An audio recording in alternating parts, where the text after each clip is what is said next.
Never know. Either way, our band of adventurers, the Telaria, are beginning their journey through the Murrag, the barrier of the south, seeking to find the Druid tribes within and hopefully finally find an answer to Aki's visions. On the side, you have a second reason for being there, as you have picked up a hunter, Burr, who's seemingly soul-bound to a dragon, deciding to bring her along in the hope that the tribes can either provide a solution or sanctuary. You spent the previous few days travelling away from the main roads in order to keep Fur's pet dragon, or soul-bound dragon, hidden from view, seemingly successful with no sign of being chased, and even throwing a false trail out in the form of a giant Komodo dragon. Eventually, you arrived at the outskirts of the Murrag, only half a day's travel away. You gathered your thoughts, mentally prepared yourself, and continued your journey. The half day's travel, it was uneventful. Until eventually, you're at the very edge of the Murrag. The densely packed trees, even looking inward now, seem to threaten to disorientate you. And that is where we left off. So, Telaria, are there any last-minute preparations that you're doing before you walk into the Murrag?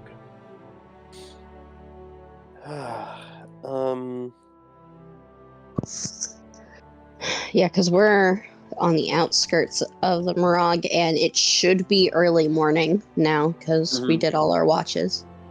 Yeah. What do I think? What do I want to do?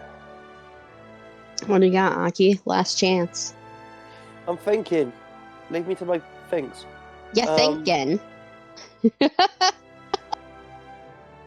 I can't think. Oh, I'm sorry. What? I'm sorry. I'm just making fun of you. It's alright. Aki, I think, is just take a big, yeah, I don't think Aki's got anything he wants to do before heading in, apart from the normal. Thinking about it, honestly. Yeah, I think he's got it.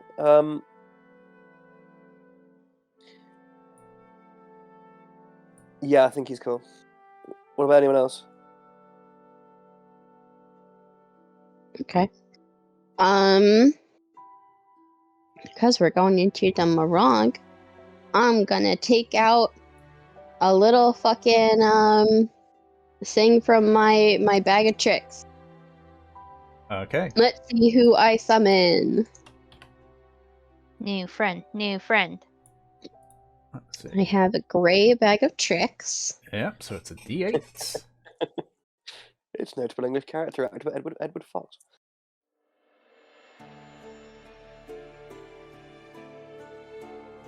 A 2. Okay. A giant rat. A giant rat. I believe we summoned a giant rat before. I believe you did. Yeah. Yes, Plum. it is It Plum. was, wasn't it? Yep, Plum was the giant rat.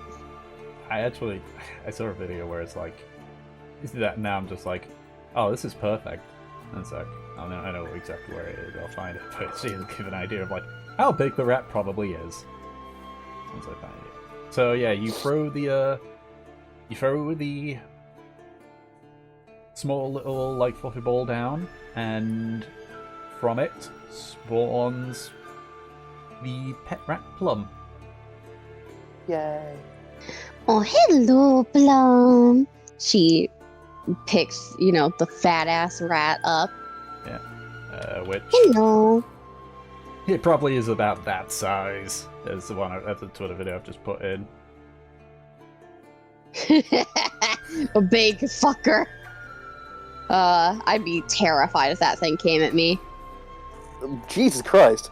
Apparently, that's not Um, actually a rat, but it Size of is that a. munchkin.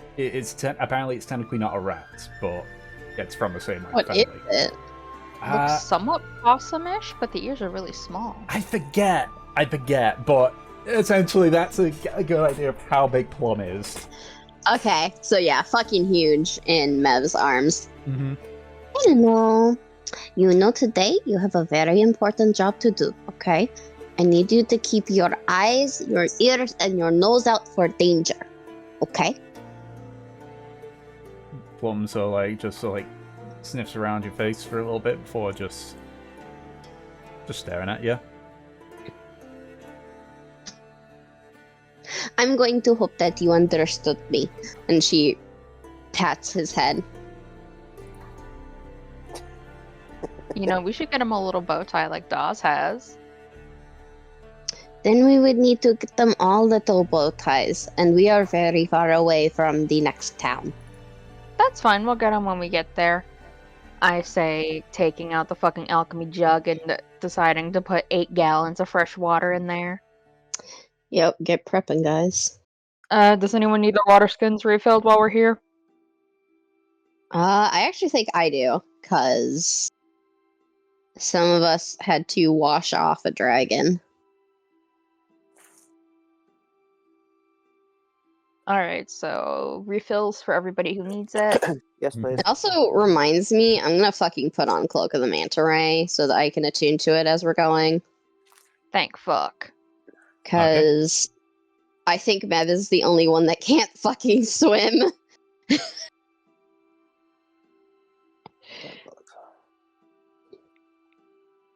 Alrighty.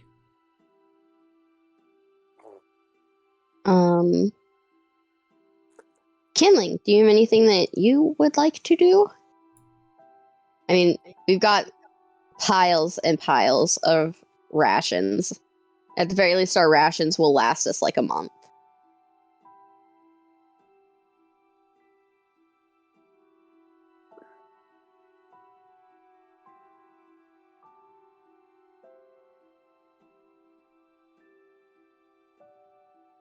Did we decide what we were doing with that lambskin? Or like the fluff? I don't think you did. No? Okay. Nor. We could use everybody some fresh socks. I was thinking we should probably like make a blanket or something because we don't know how cold it's gonna be here, and sometimes jungles get really fucking hot and really fucking cold. Yeah. True, but we can also make Aki turn into like a big bear and cuddle him. And then Aki dies of fucking overheating. And you just and you just wake up just a dead. And you just wake up just being cradled by a corpse. Friggin'. Wouldn't be the first time. Oh my god. That's a good album name, actually. Okay. We'll talk about the lambskin later. I just wanted to recall if we had done anything yet. Nor. Alright. So Killing doesn't have anything that he needs to do. Aki's good. Havelock and Mev have prepped. Does Fur have anything that she wants to do? Pointing to Tom. She, you can see actually that Fur's sort of like flicking through a small notebook that she's got. Her brows furrowed. And she's just sort of like looking at the Murrag before she just like shakes her head and closes the notebook. Frickin'. God damn it, Kinley. Mev looks to Fur and kind of like leans down a little bit. She's still got Plum in her hands, so basically Plum is face to face with Fur. What are you looking at? Remember I said that I helped with one of the expeditions? I was just checking my notes to see if maybe this was nearby. It isn't. Well, that sucks. Yeah. It's okay. At least you have some notes. That means we're not totally blind. We'll be blind after the first day. That's as far as we got before we got sent back. knowledge is good knowledge. I mean, you at the very least know what an exit looks like, and you know what the foliage looks like. I'm sure that you can also spot things that, if we eat them, they might, Thankfully, from what we've been told, and, as hunters and foragers do, we pass around notes, any of the berries there that you eat are unlikely to kill you, but a good chunk of them, you're not going to have a nice time. See? That is useful information.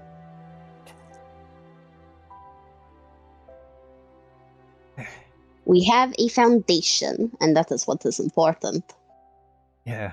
At the very least, I can be comfortable for the first day through.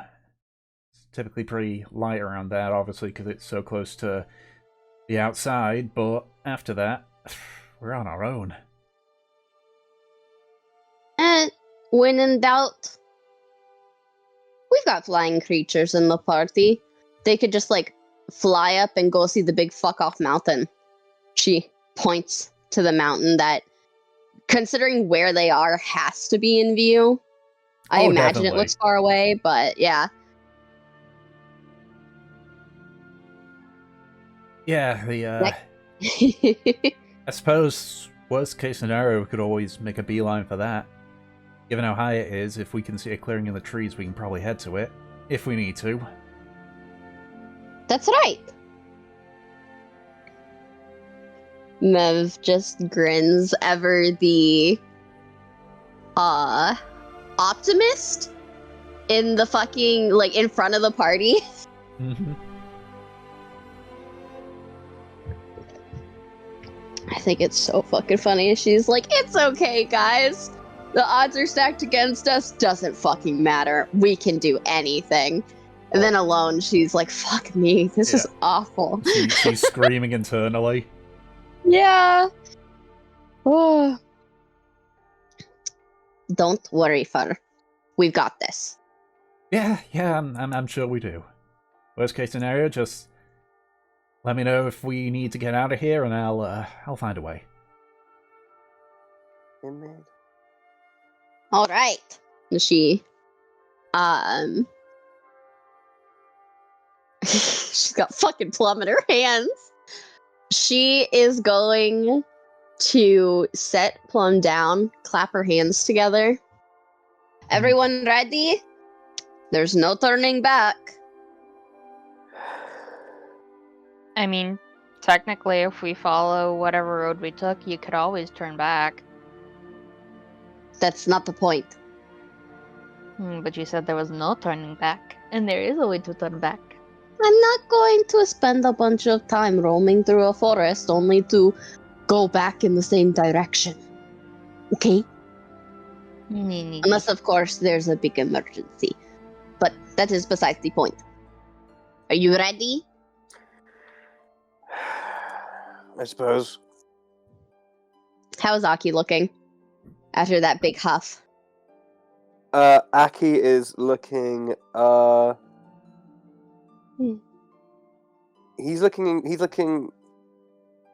he looks nervous, but he looks very nervous, but you can tell he's putting on what he can approximate into a brave face, basically. Okay.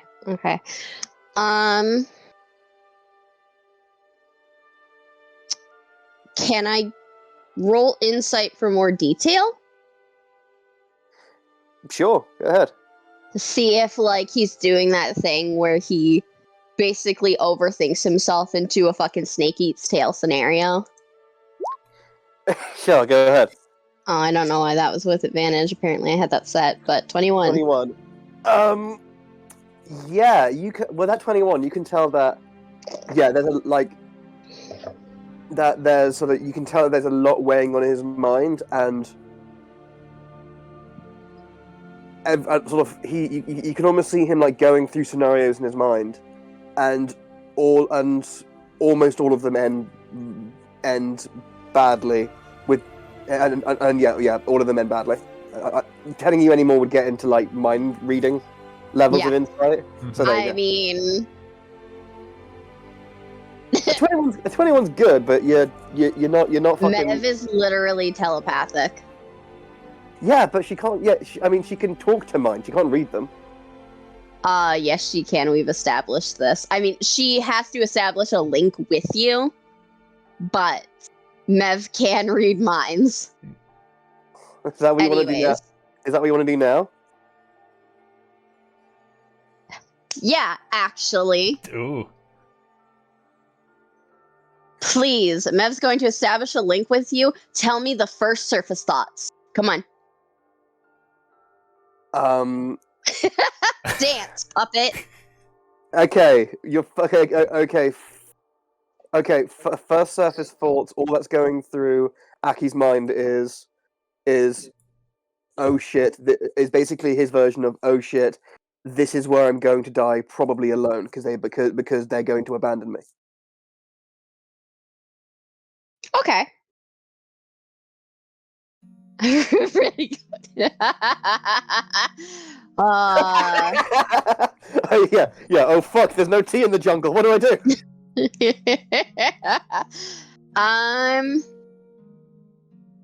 You You're annoying. feel like a snap in your brain. Is it a painful snap or? It's like a finger snap or a snap of a twig. How do I describe it? You know, those little. Oh, do you It's mean like those little- someone snapping a phone shut, Okay, I'm like with you. Yeah. obnoxiously loud to like get your attention. It's like someone snapping a phone shut. Okay. Hey, Yeah. what are you thinking? Nothing. Bullshit! I hear you. I wasn't saying anything. Do you mean you hear me? Mev raises a brow at him, arms crossed. We would never just abandon you, Aki. When did I ever suggest you would? Right now. I practically haven't said a word this entire morning. What are you talking about? She... Is Aki intentionally playing dumb, or is he just dumb? No, the thing is, I think Aki knows that you can, like, telepathically connect. He doesn't know you can read minds. Yeah. He doesn't know that that she can read surface thoughts. Fuck. Yeah, he's not playing dumb. He genuinely just thinks, like, oh, she like our minds can talk to each other, but he doesn't think that, oh, but she can also, like, read all my thoughts. Yeah. Freaking... She shakes her head. Those are dumb and not valid fears. Do you understand? I suppose. No. Not I suppose. We had the conversation before, remember? We're a team. We stick together. Doesn't matter what comes in our way. We fight for each other. Right. Right. I'm.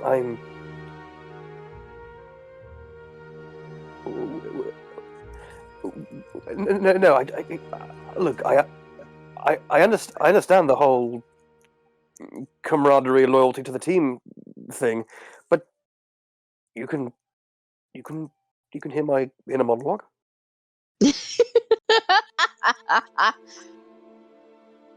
How can I not? Anytime I connect with you, it screams at me. She puts her hands next to her head and like she closes her fingers and then opens them back up as if like something's being like flung at her.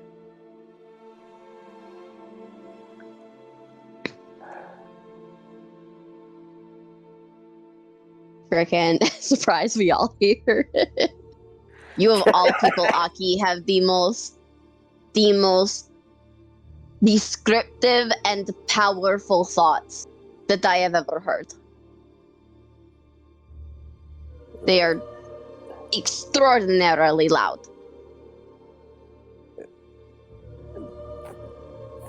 Thank you, I suppose. Yes. Guess it means your mind is clear.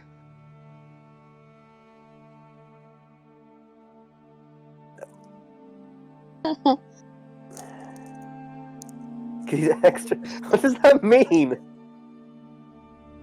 I have loud thoughts because I'm really British? What? It's because you're super posh and don't stop talking. Oh yeah, that's fair.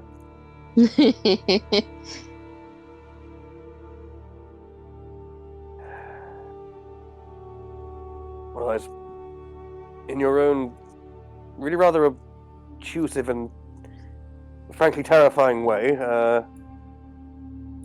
Thank you, Mevela. You're welcome. I still assume that I still believe that this jungle might be the last thing I ever see, but thank you. You'll be fine. I mean, even if you die here, we'll take you somewhere nice. Can you take me home if that happens?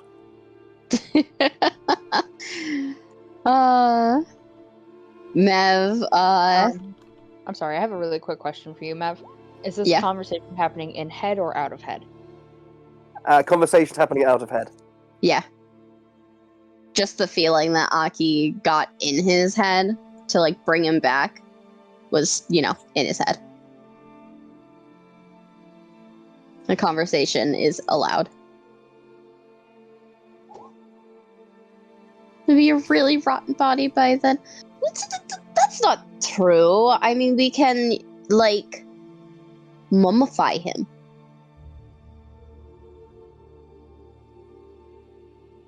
Could it be perchance with an embalming expert, if that's okay?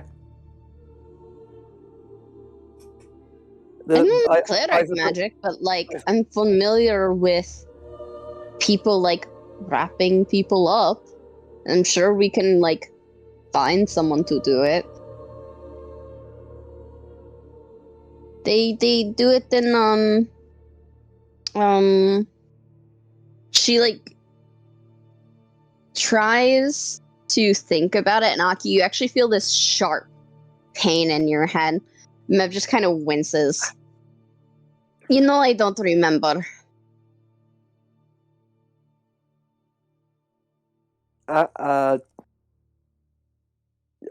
Aki, I don't know. I don't know if you can hear it, Mev, but in Aki's head, he just sort of just thinks, what in the blazes was that? Yeah, if that's his surface thought, Mev just, like, doesn't look at Yeah. Aki. She is focusing on Havwat. Okay. If you want his surface level thoughts from that sort of searing pain, he in his head he goes, "What the blaze was that? I hope it's not an aneurysm." I hope it's not an aneurysm. You hear. It's not. And again, surface level thoughts. And again, new surface level thought. This has been fun, but please leave. The connection cuts. Aki Chuki, for fuck's sake. It's clear that Aki needs to invest in NordVPN for protection for unwanted data. Oh my god. So rude. Wow.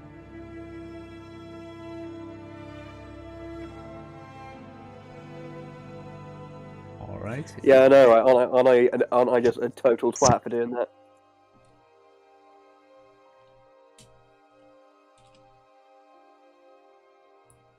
So, if that's the case, What would Aki meat be like? Actually, that's a point. Aki meat. Okay, future cannibals. We're not going to eat Aki, and if he dies, we are going to take him back to Naza, okay? Yes, I'd rather not be. I'd rather not my final destination be his excrement, frankly. No. Aki does not want to be eaten, therefore we will not eat him.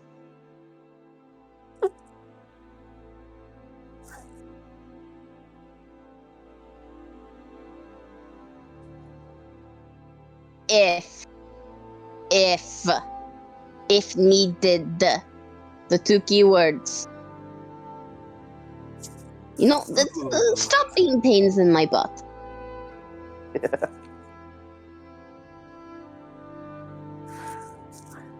Butt is a fun word in that accent. The room is bare for pain. Ah. Mev rolls her eyes at Havelock. Alright, forward march. She's going to leave your asses behind if you do not follow. Oh my god. Bro, high five. Fur very quickly follows after you, Mav. Fucking. Yeah. Aki's gonna just sort of take like. Aki's gonna take sort of one look like behind, like to the like northwards, like behind them. Just do another big sigh and then follow Mav. Fucking Havelock. Yeah, she's got a fat ass. High five. I swear the image for her, she's just getting curvier and curvier.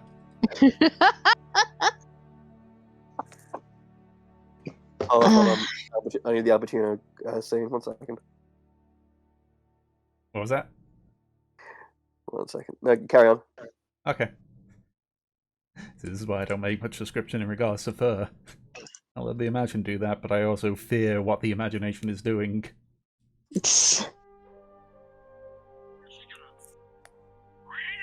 Okay. Yeah, Luigi. Not Luigi. Waluigi. That was celebrated actor Al Pacino, by the way. Yeah. Okay. So, if that's the case, because you're only going to be doing a half day worth into the Murrag, because you have to obviously spend the half day to get to the Murrag. Yeah. Roll a d12 for me.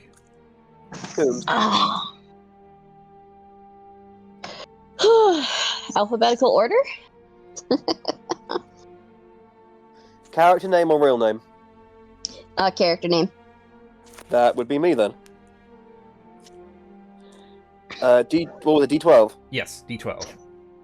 Yeet.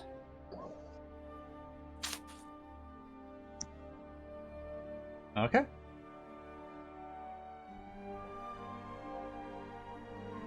Obviously, the first half of your day is uneventful, as you're simply heading towards the Murrag, but you start to make your way into the Murrag proper.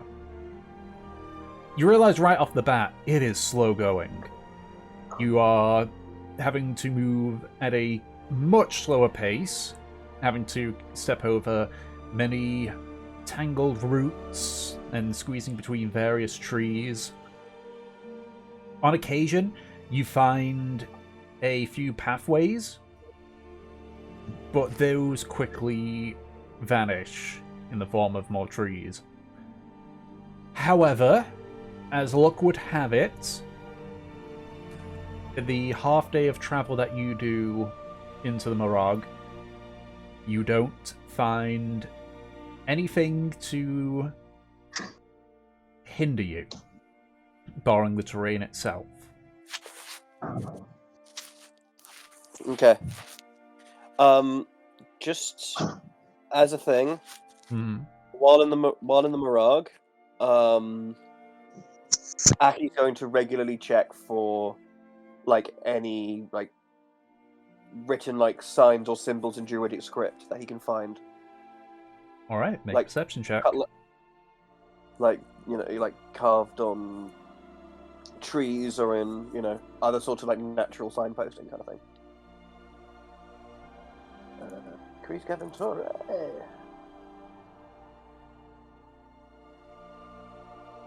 Hold on. Yeet. You? Yin. There you go. So that is a 16 Oh. total. Yeah, why am I thingy? Probably because of the watch. You were given Yeah, with the advantage for the watch. watch, probably. Alright. So you keep an eye out for any druidic symbols or signs that point you in the right direction. Unfortunately, you don't see anything this shallow into the Murrag. Tits and bums, okay. But eventually you finish half a day's of travel within to the jungle. And you're able to find a small clearing.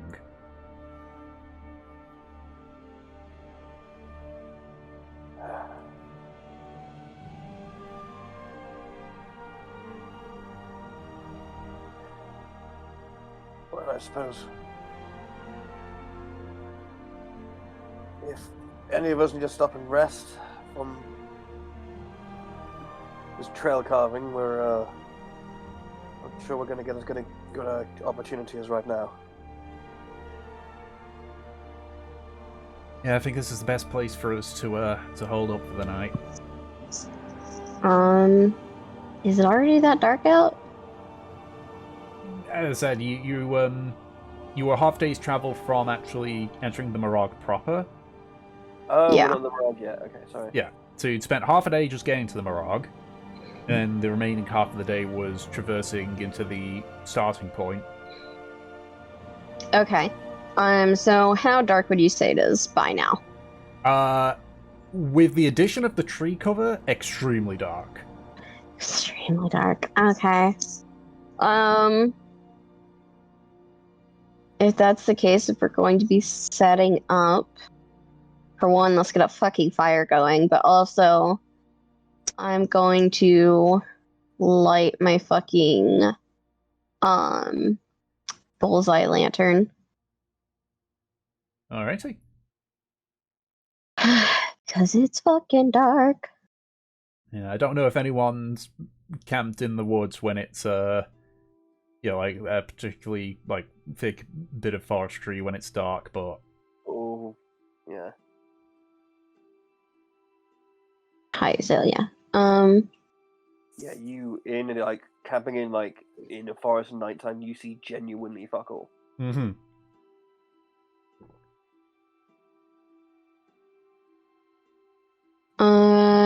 Okay, and then once we're all set up, I have 2 hunting traps. I'm gonna go ahead and lay those out, just a little ways from the camp, so that I can check back in the morning and see if they got anything. Mm-hmm. Yes.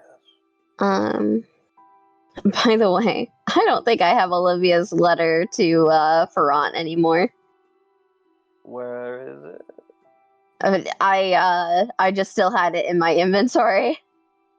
Oh, okay. No, you gave it. I think you gave the letter to Ferran. That's Yeah, I did. I just had it that whole time. So that's set up. Does anyone else have any preparations that they need to do, that they want to do? Are the hunting traps like a one-time use thing, or can they be reused? they're a bit I'm like pretty sure you that. can reuse them. Yeah, they're kind of a bit like bear traps almost. It's always good to double check. I'd like to take my 7 hunting traps and continue to litter the rest of the camp around us. Okay. Full coverage overnight.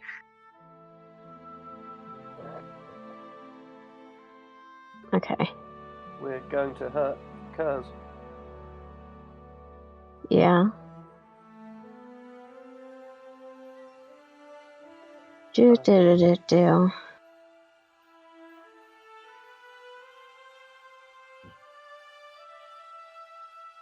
I just remembered I still have bones in my bag. Bones. The human bones. Okay, so if everyone's set up, I think it's time for a campfire thing. Fuck. And because this person is not here anymore, I'm going to roll at random to see who has to ask the question. Oh, delicious. Okay. All right. So pick a number between 1 and 6. 4. 4, 5, 3, 2. Okay.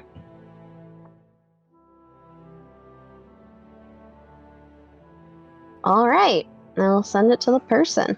I'm scared.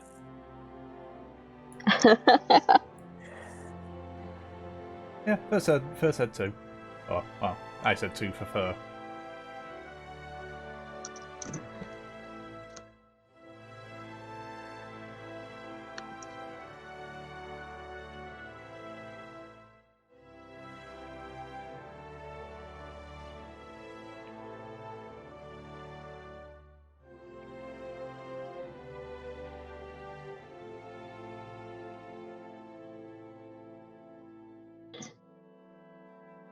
They just I'll said, take a minute of typing. fuck.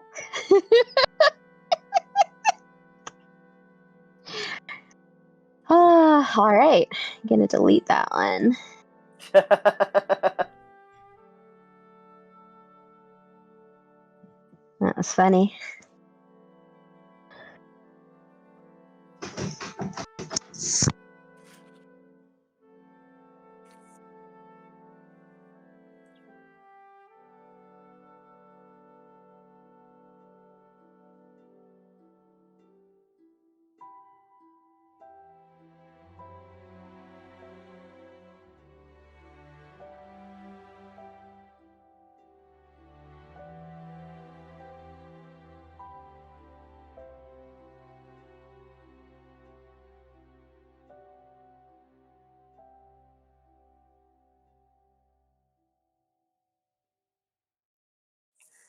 Oh boy.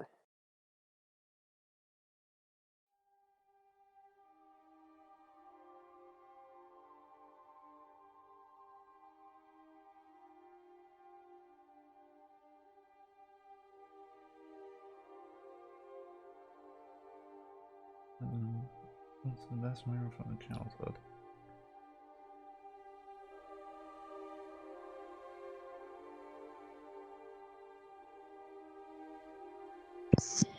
Sorry, I had to step away for a second.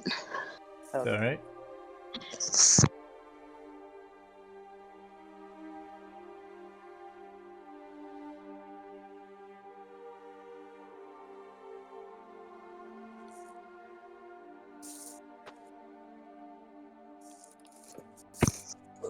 Oh, come on. We're not going to die.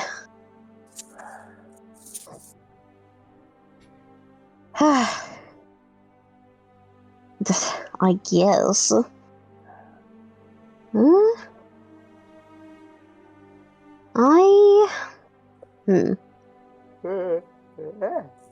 I know what my best memory in general is. See, I'm not sure it counts though. Yeah. That's kind of my point though. You know, I only turned 18 a couple of months ago.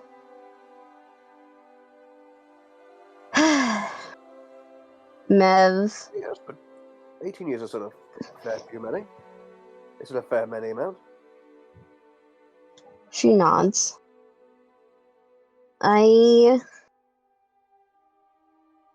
She looks like she's debating something. Okay. I'm not sure if this counts, but I met Havelock on my 18th birthday.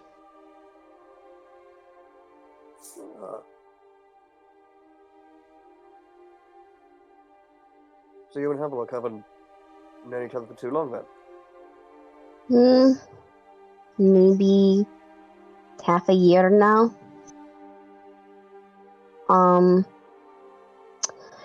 We, Mev smiles back and hugs him. We met down in Port Honor. We had, the nymphs and I, we were celebrating at the tavern, my birthday. And they, they all went off to mind their own business, get drunk, everything. The celebration was basically over. And Havelock was, I guess, drinking because he was off his rocker. And he got into a bar fight with someone, literally right next to me. I'm not sure about that, but, he starts just wailing on this guy, and the guy's wailing on him, and, I had a bottle in my hand, I just smashed it on the other guy's head. Knocked out cold.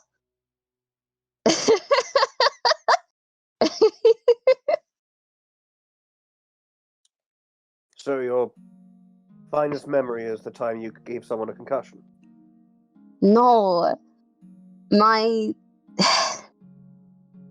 After that, Havelock and I got to talking, and we, had such good fun. And then he took me out on a night on the town, and I had never really gone exploring before. I didn't go far from the nymphs, but it was so much fun. The night was amazing. Yeah.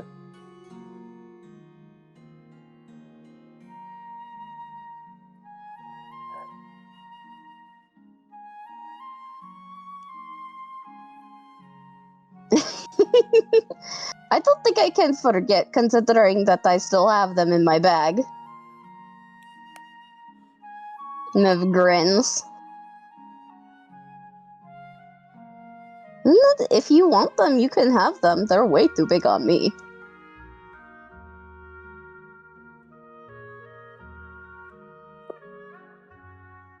Right, the pants you won from someone in a game? Yeah. We spent the night kind of drinking and gambling, going on the big fucking pub crawl, and we I wouldn't say stowawayed on some ships because, we didn't actually leave, but we did have some fun with some other pirates.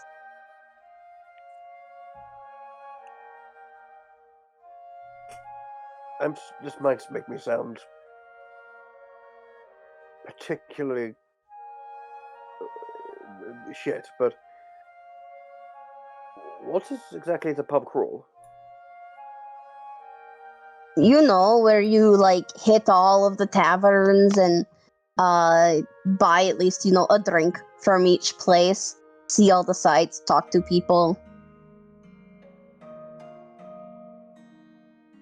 Ah, right, okay, I assumed it was you could go to one pub and drink so much you physically can't use your legs. I think it's more so you go to a bunch of pubs and then by the end you can't use your legs. Ah, right, okay. Sounds regrettable. I think it worked out pretty well ever since, Havelock and I have been kind of inseparable. It was a big whirlwind.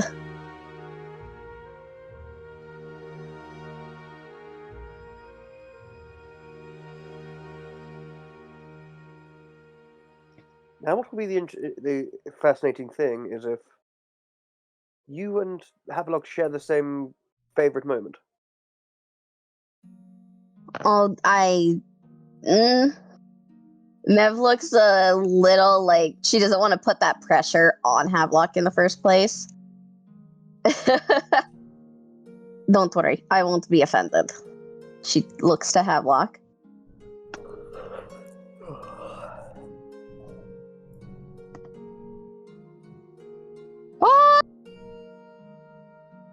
Fucking insight on Havelock.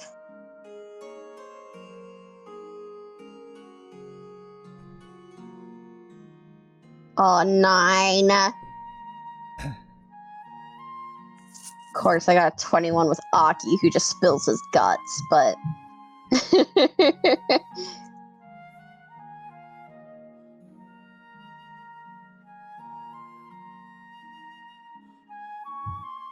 What can I say? 6 charisma. Wow. Alright.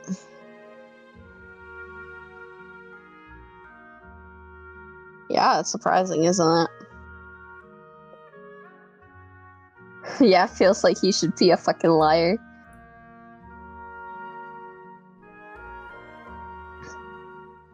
Alright. Well, you heard the man, Aki. What about you?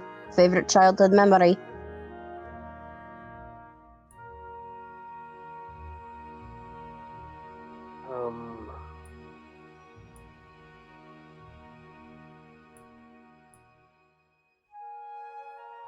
It actually happened when I was maybe around the same age as you. You, Mevela.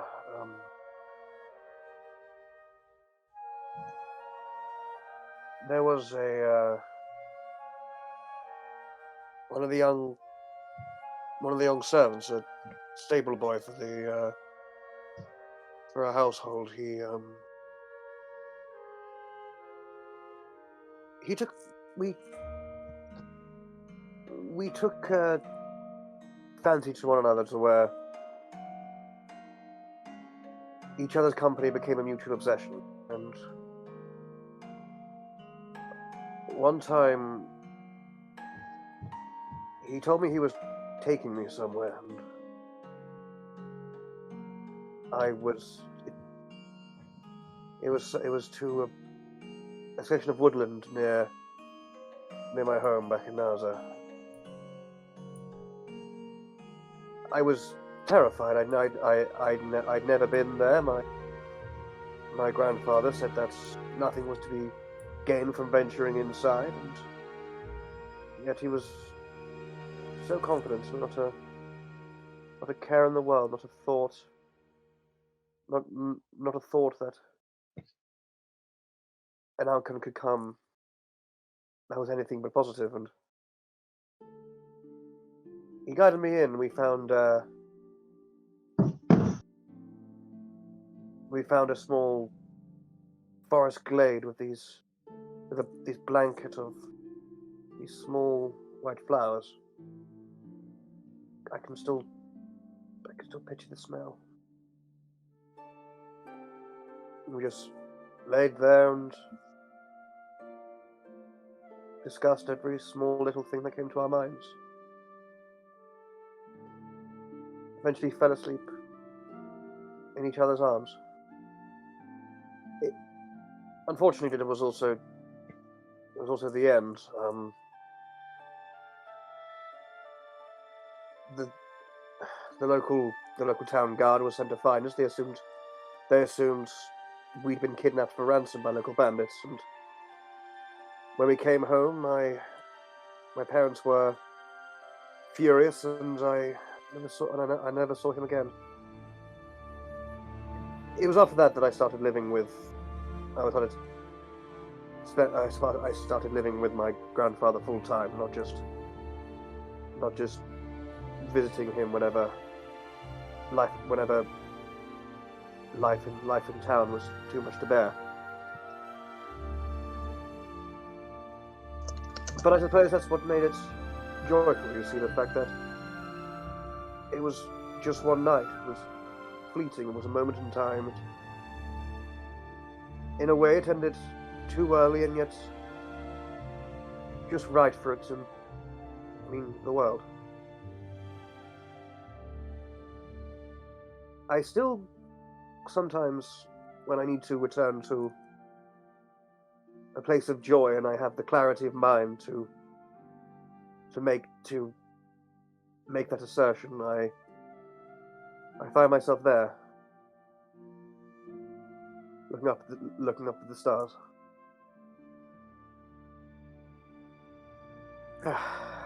Well, it's quite enough, isn't it? You don't need to hear my sappy drivel. Kindling. How about yourself?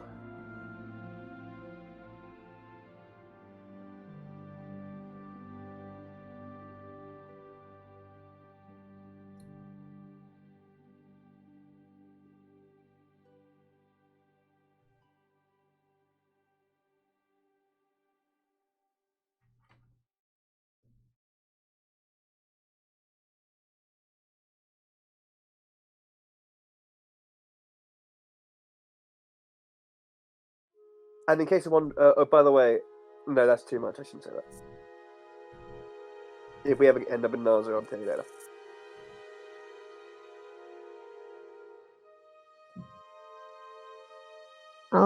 Looks like we're counting either when you hit 18 or under.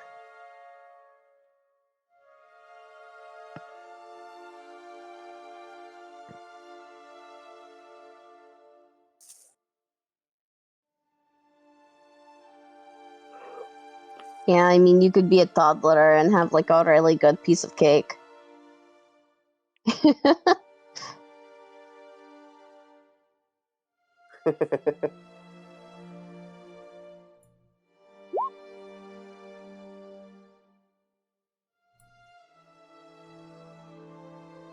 It's not my fault. I guess you should have brought some of your pastries.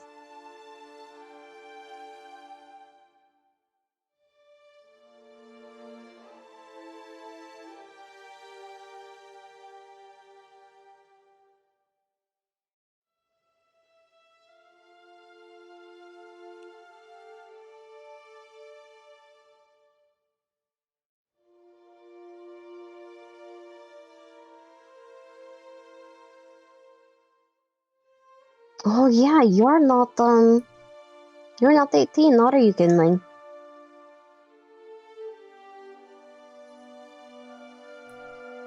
Wait, you're not of adult age?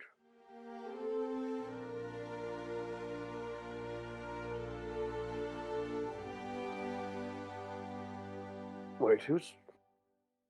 Just out of pure curiosity, who exactly is the eldest here? Mev points to Aki. I can't remember how old am I?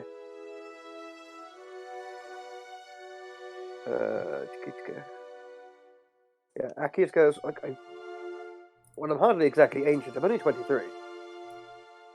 Unless Butter's older. You're the oldest.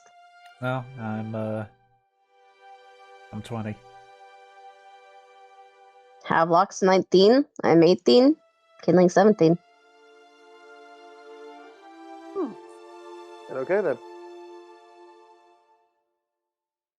So we're all pretty young. Yes, suppose. Oh gods, we're young and we're going from the rug. We're basically babies. Yeah. Uh... I suppose only the young would perhaps be so foolhardy. I mean, yeah. Old people are so stuck in their ways, or they think they know everything, Yes, and they don't like to experiment. such arbitrary traditionalisms don't go into the deadly jungle that no one returns from. Yes, that sort of thing.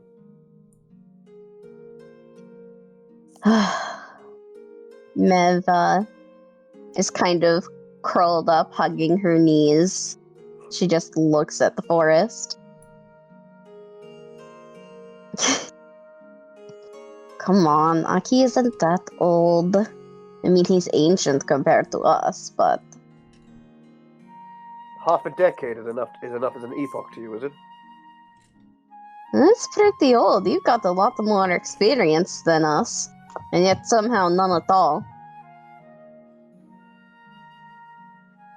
Well, yes, I perhaps know the intricate details of the inside of a gilded cage, but if that counts for anything.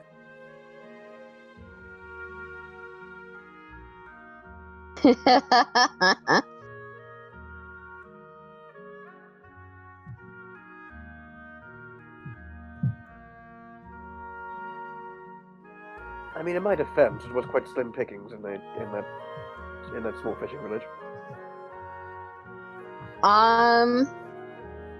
That's a great question, Kinling. I don't think that those laws really apply here.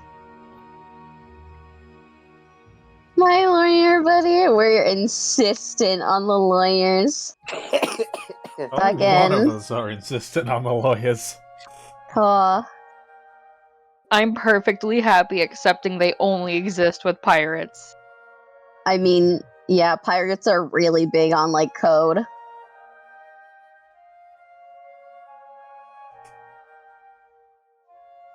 It makes sense.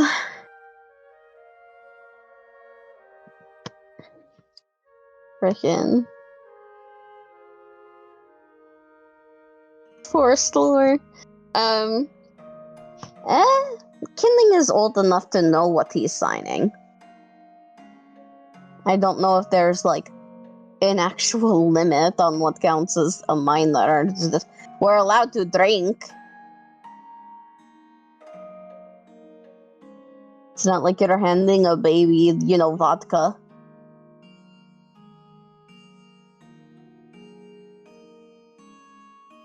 That better not be from experience, you're saying that.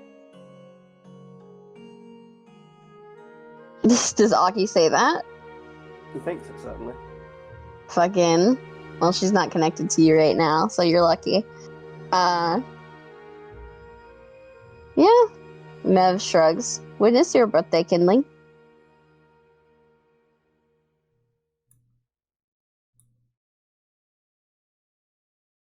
Do you need me to give you the calendar? Because I can.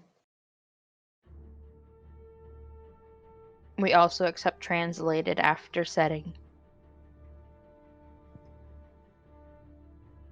Fine, I can find it real quick. I believe it's like the first thing pinned in general. Yeah, here it is. Where Tom spelled December wrong. Yep. Here you go. Ooh!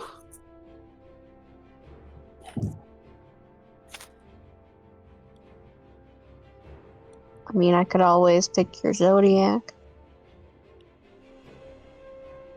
In fact, I'm pretty sure I fucking did before. Yeah, we've absolutely had a conversation about like what everyone's zodiac sign would be. I can't remember what I said for Kindling, Like, but... one of two eyes, yeah.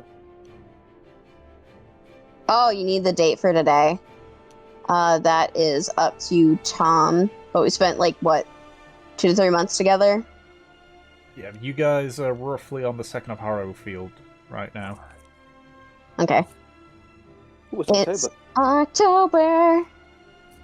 It's Spooktember.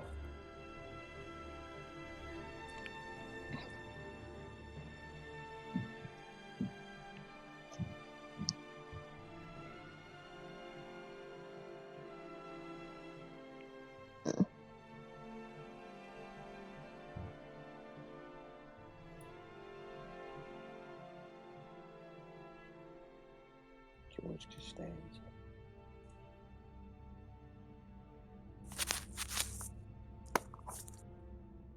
Really? You're, a month behind me. Well, I guess it would be like 11 months, but...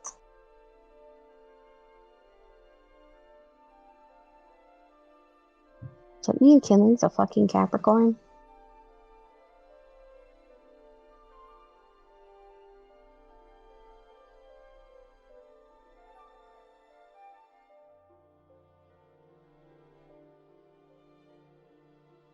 You did math wrong. He should be a Pisces.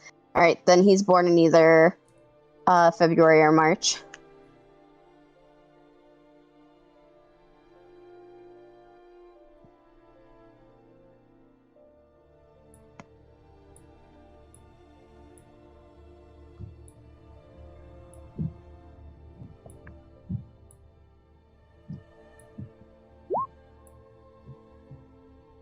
Pisces also really tracks for kindling.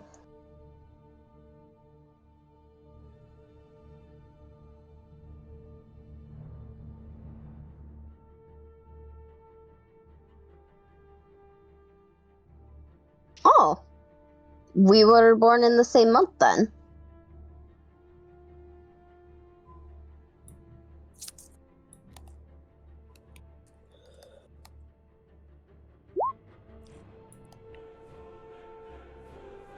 Mev smiles at him. Yeah, I was born on the 12th.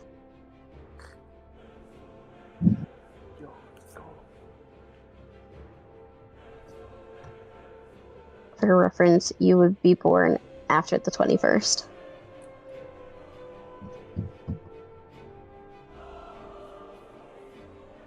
Zodiac signs. Yeah. Mev nods. I'll have to keep that in mind. Maybe we can have a joint celebration.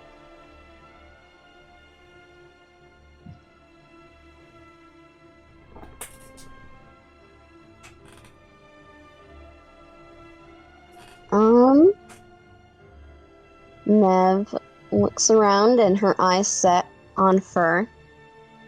So, you? Happiest childhood memory?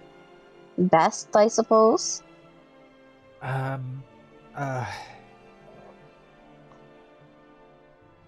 Probably when I was about 6 or 7. We, before the dragon attack, we owned a farm, and we were lucky and had the harvest done early. So, for my birthday, we were quite inland on the island itself, and I'd never been to the beach before. And so me, my sister, and my parents, we spent a day or two traveling to basically the edge of the island, and I went swimming in the ocean for the first time, and we were able to watch the sunset over the horizon, which, I mean, I'm sure you and Havelock are used to it, but for me, I never really saw it before, just that wide expanse, you know? Kind of made me realize that it's my own little world.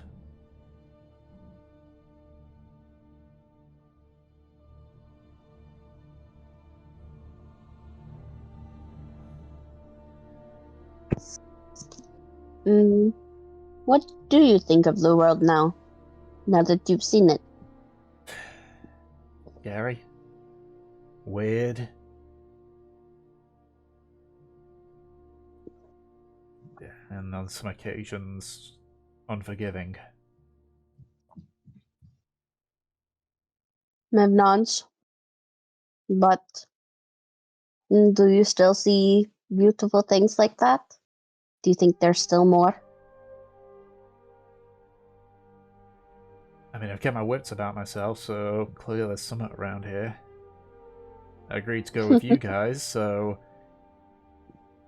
either I've got a death wish, or maybe I'm seeing hope to see the world in a better place. Mev smiles and nods.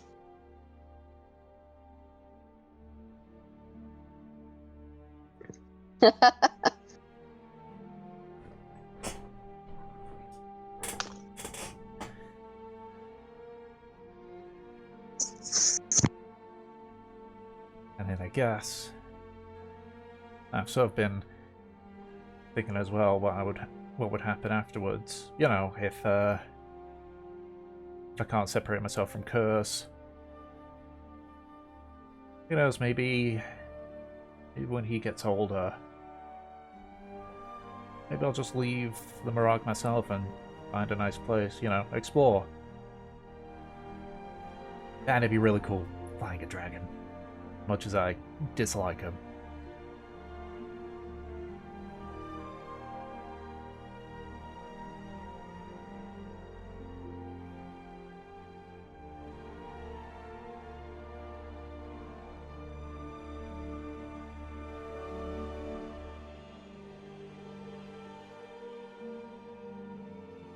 I'll keep that in mind, but I'll see what happens now, yeah? Might not be needed for all we know.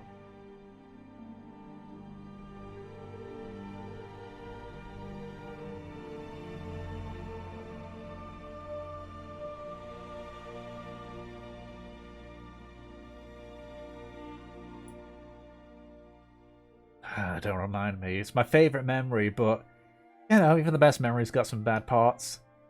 The sand in the shoes. Don't say it.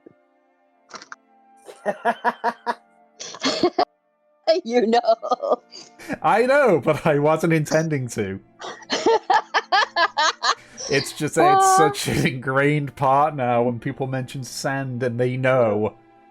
You know, I'm fairly impartial about sand, actually.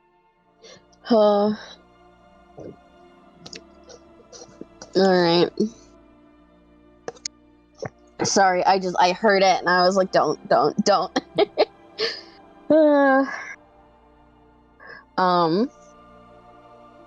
Mev looks to Havelock. Well, Mr. Chatty, you still haven't shared yours.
It seems for the most part all of your favourite memories are pretty recent, huh?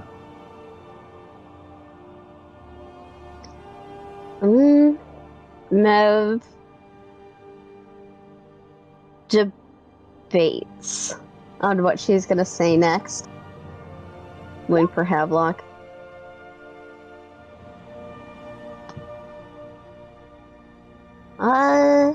Well, Mev rubs the back of her head. For me, it's more so, I only have 8 years to go off of.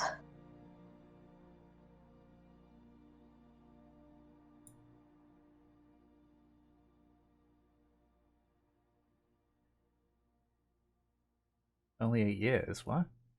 Huh? Yes, everyone else here knows by now. I don't really remember most of my childhood. I have amnesia. Oh. I can't remember anything since before I was 10. Oh, right, I'm sorry for bringing up old wounds, I guess. It's fine, it's just, I mean, I've had a fairly happy life from what I can remember, but I don't have as much material as most.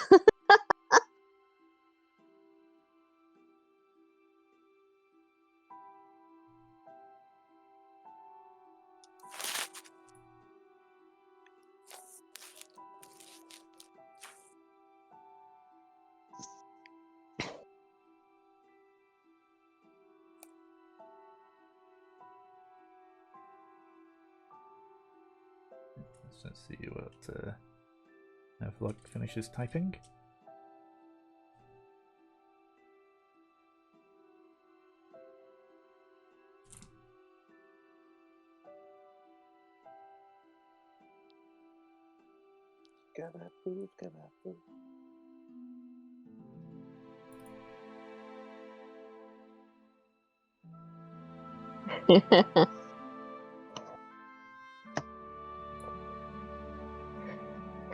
Mev takes her plate, grinning.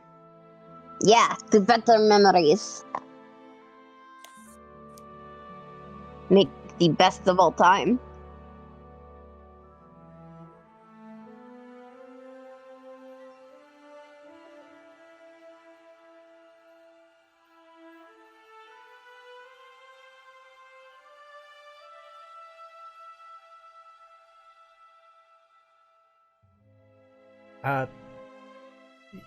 Sure.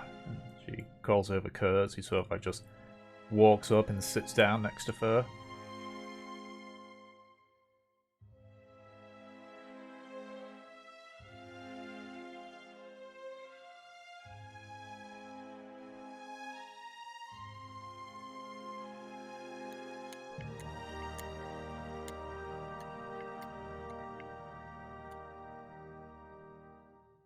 Sort of looks down at the food and sort of looks up at you almost questionably.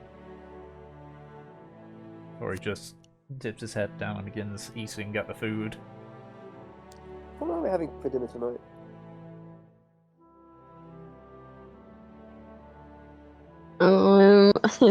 Do we have more lamb? That's a great question. Rations. But Makes special. sense. I mean, those rations could be some of the lamb. You did say That's you were true. you did say you were gonna cure some of the leftover stuff. Yep. I'm just picturing a piece of beef jerky with like a fuck ton of cinnamon on it.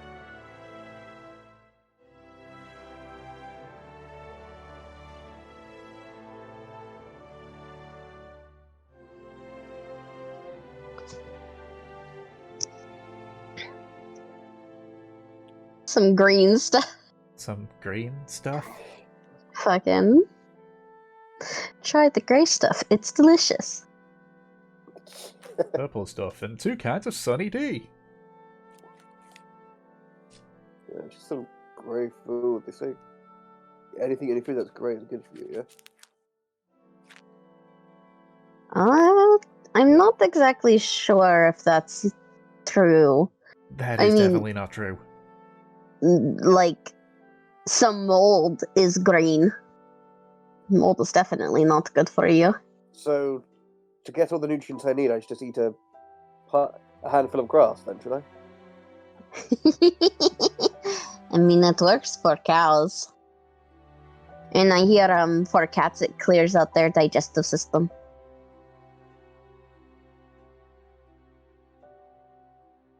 Real life Ed here. Every time our cat eats grass, she's always violently sick. Technically, that's clearing out the digestive tract is not in a way you'd prefer.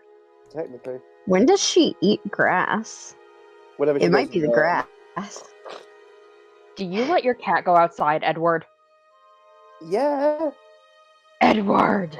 we've got like a tiny little garden that's literally like like. Okay, 50 the question meters is, from the does she get out beyond the garden? No. No. Okay. Is she at least leashed when you take her out? Supervised? Again, it's a garden in like a fucking terraced house in London. Like, it's tiny. That's not the point. The point is if she can get out, that really hurts things. Yeah, I don't know. I'm just having Warrior Cat flashbacks. I'm sorry. It's like a great series to tell you why not to let your fucking cat outside. It'll be fine if she just stays in the garden, but if she's throwing up constantly, it might be the grass that she's eating. Yeah, and it's not constantly, by the way. But yeah, we have like this like long pampas grass we have in like one corner of it, and apparently like whenever she eats that, she throws it back up. Yeah, it's probably that grass. Okay. Do you guys use like any kind of pesticides in the grass? No. Anyways, fucking makes dogs throw up most of the time.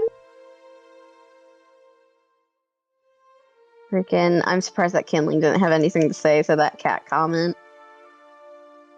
But also, I think Nate is suffering. Yep.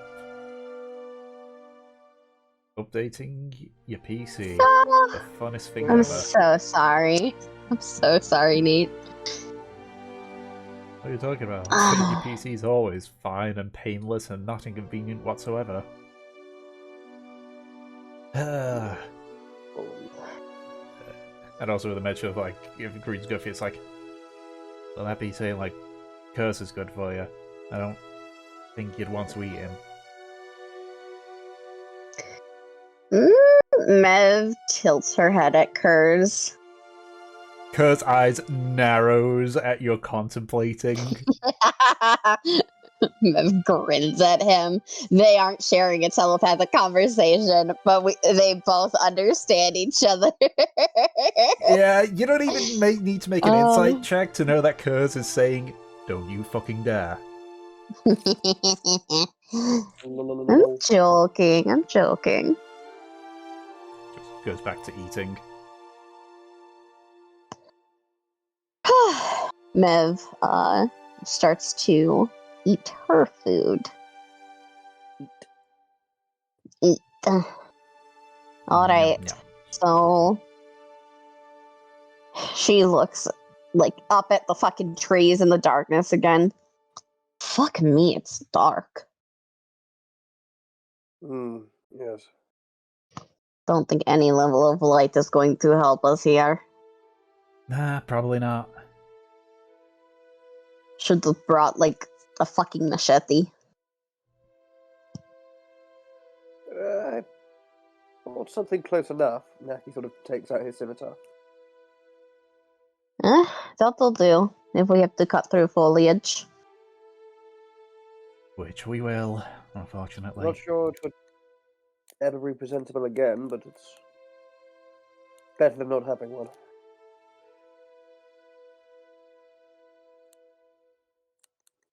No one has to take double shifts. We can handle the morning.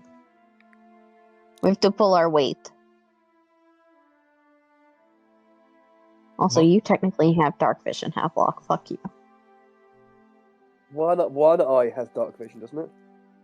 Yeah. I mean, the mornings, I mean, they're still dark, but they're not this.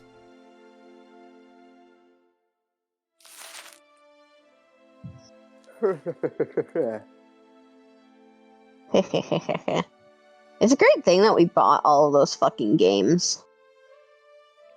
Because we're gonna be spending so many fucking camps here. Mm-hmm. We have so many games that we can fill the time with. Hell yeah.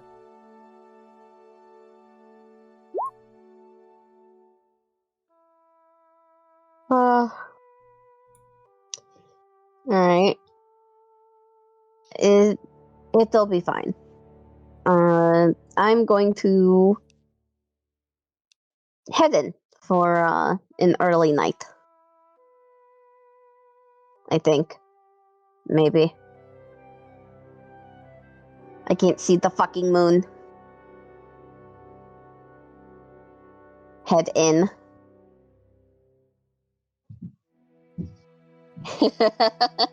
It's the accent. Mev scarfs down her food, and she's going to head over to her tent. Alrighty. When you say head over, it's more like practically a few feet away from you. It's a very small clearing. Oh, how a kindling fight? Spicy. Fight! Yes, the chef fight is spicy.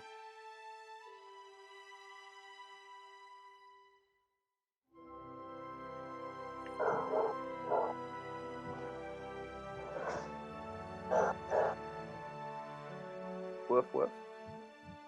Sorry. Borf. Loki Odinson.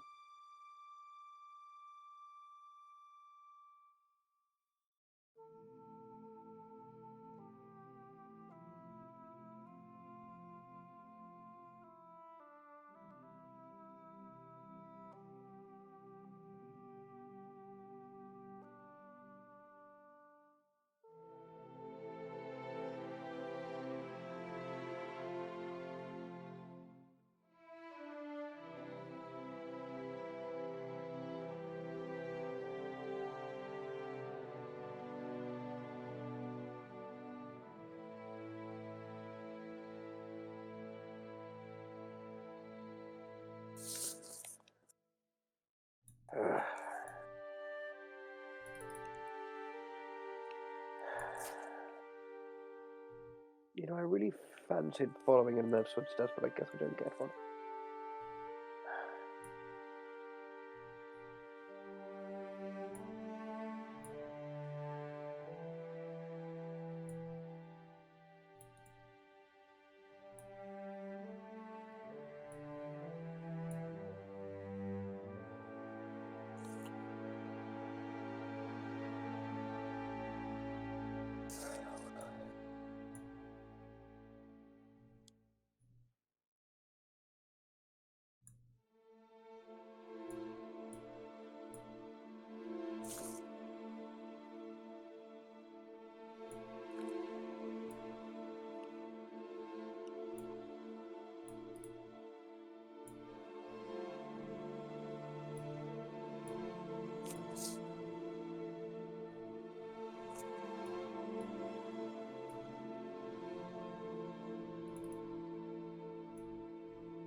Alrighty, so the two of you are gonna engage in fisticuffs. Alright. As you two are what's it called? My brain is broken. As you guys are preparing to have your pugilistic duel, Aki will go around and just pick up everyone's plates. And just start washing them in the alchemy jar, whatever it's called. Alrighty. So, I guess the two of you roll initiative. To see who gets to throw the first punch.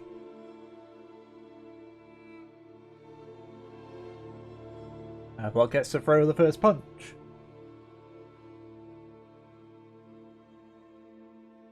So for these, it's obviously D20 plus your strength modifier, plus. Actually, I don't think, unless you're a monk, I don't think you're actually proficient with your bare hands, which makes no sense, but you know. If they have Tavern Brawler, they are. If they have Tavern Brawler, yes, they're proficient, but otherwise. So yeah, it's either Tavern Brawler or Monk. Means that you're proficient. If you don't have either of those, it's D20 plus your strength. Unless, actually, wait, no, I think Killing also has an exception because Tabaxi, the claw attack. Or maybe that's damage. One of the two.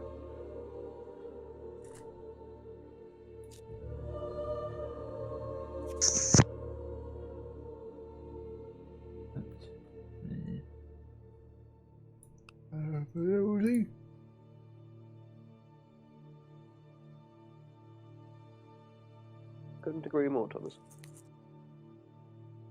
Okay, yeah, no, the claw attack does count as proficient. Makes sense.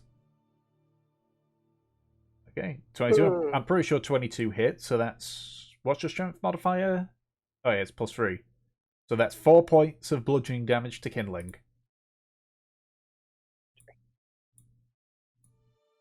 I guess we'll put battle music on. For this fist fight. Yeah, let's go for a different one. What would I roll to see how well Aki does the dishes? Dex check, probably. Yeah, go on. Okay. Sleight of hand, hit the spot just right. So... Are you using your claw attack kindling?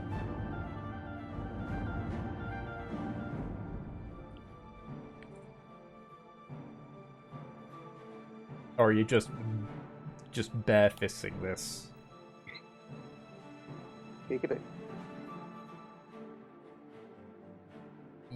Technically?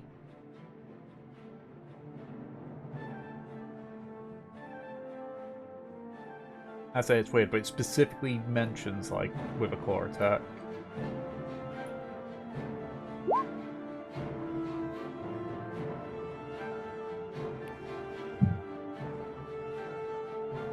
So if you hit, you deal slashing damage equals to this instead of bludgeoning damage from a non-unarmed strike. Okay. So that basically means that whenever you hit, you deal 3 damage.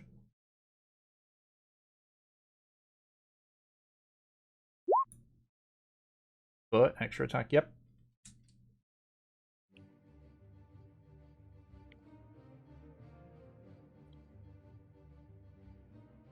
Alright, 3 damage to Havelock.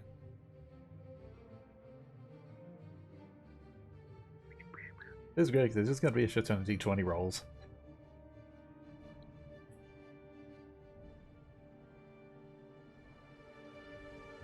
Send up 4 damage to you, Kindling.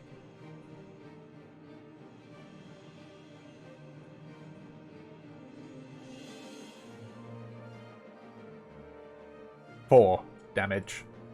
It's 1 plus his strength modifier, which is 3. Yeah, so every time you get hit, you take 4 damage.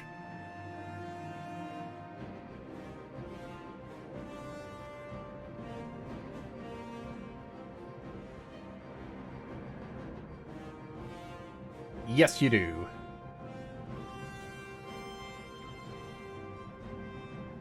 So I say unarmed strike, unless you got Tavern Brawler, is 1 plus your strength. Easy math.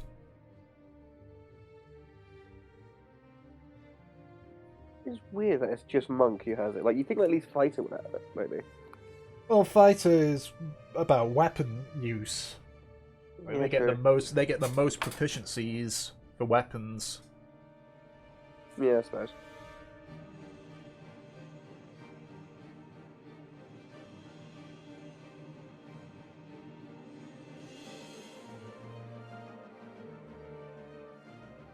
God, it just makes me think of the sheep hunt all over again.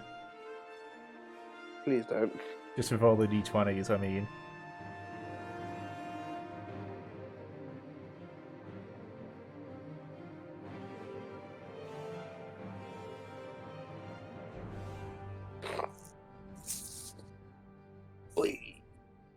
A natural 20. So a natural 20 means that it's extra 1 damage since the 1 damage from the base is doubled.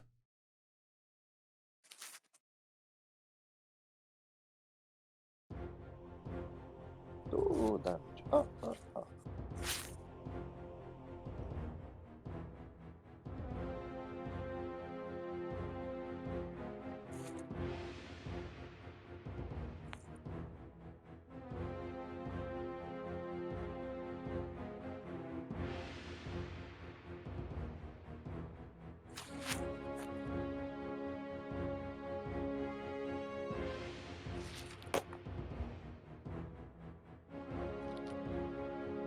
I'm just waiting for the... How am I looking? It's like, oh no, I haven't been keeping track of the damage.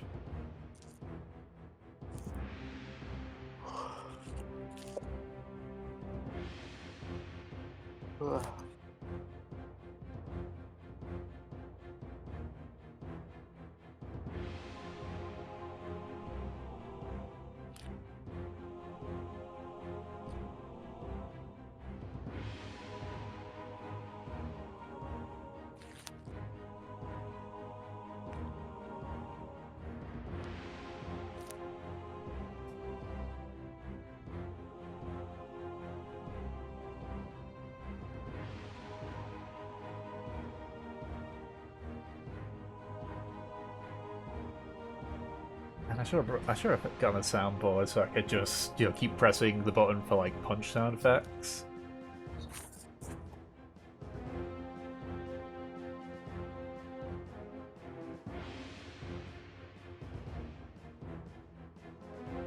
This is fun though.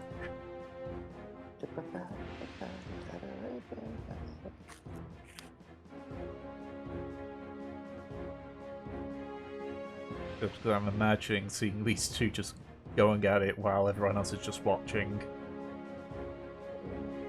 Ooh. Nat 20, so that one is 5 damage.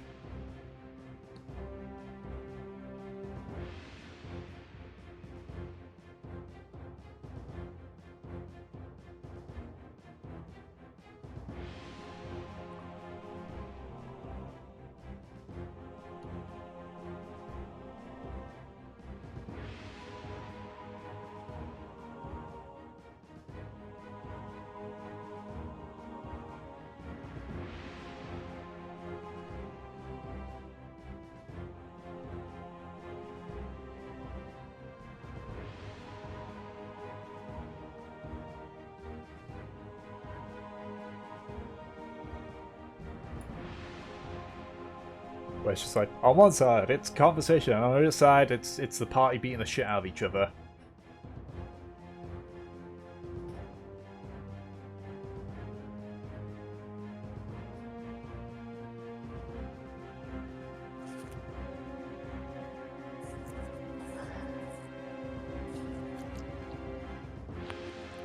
I mean, this whole bit is reminding me of all the stuff in the Murrag is reminding me of Road to El Dorado. Yeah. God, I don't recall that part of El Dorado. I've seen it, but I haven't seen it in years. The bit when they're going through the jungle to, the trail we blaze. No, Yeah. that part I don't remember. I only remember the part where they're actually in El Dorado. Okay. It's funny because I always think of Tough to Be a God as Mevin Havelock's song. Oh, I fucking love that song as well. Yeah, that's a great song for you too. Speaking of songs, just based off Campaign 1, have you associated any characters with Ruby songs for the Campaign 2 characters, NPCs or otherwise? That is a fantastic question. I know I haven't established any of them with NPCs yet. And it doesn't look like I have a Ruby song for Mev, which makes me think that I should probably go fucking find one. Yeah, I was just thinking, because I know that's something that you very much enjoyed to do with Campaign 1. I'll turn on my Ruby playlist at work and see what hits me. Yeah, see, like, okay, that's one of the characters, that's one of the characters, that's one of the characters. Small chance one will be one of the NPCs. Yeah, we don't have many standout NPCs yet, is the thing. Nope. Well, I mean, you might have one for Camilla, for example. Technically an NPC, even though you've never even met her in the campaign yet. Yeah, we don't have a lot of experience with her yet, just things that we've said. Mm-hmm. Right now, she's kind of a weirdly dark, ominous figure for the party, except for Mev.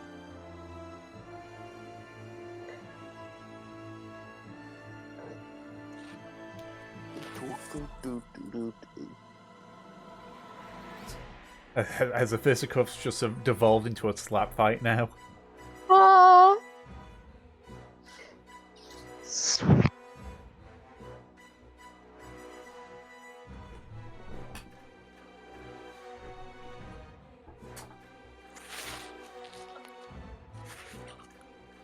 You can only do your first attack recklessly, remember? We realized this.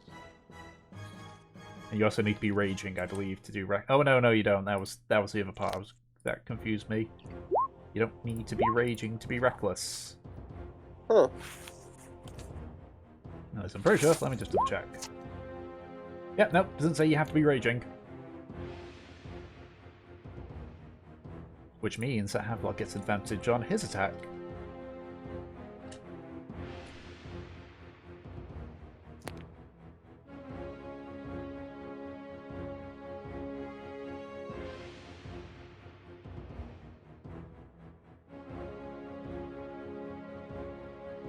I can just imagine Aki just sitting here watching this, just being like, "Ah, God damn it." Pretty much. I mean, he's doing that while washing dishes and watching it and making a list of regrets, you know, Aki stuff. Burr and Kurz are pretty much watching the hits, almost like a tennis match.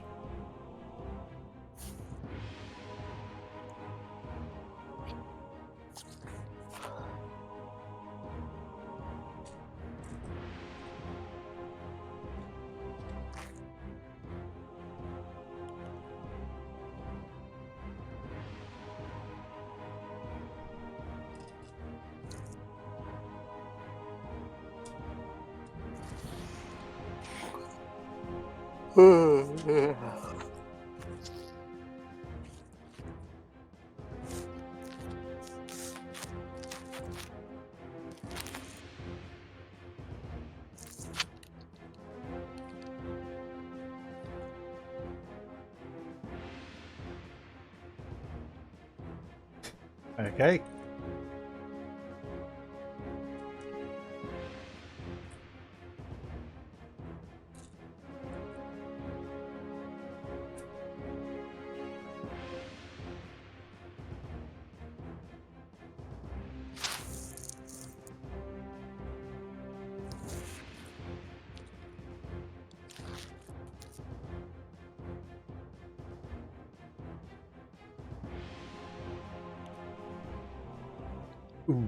Ooh.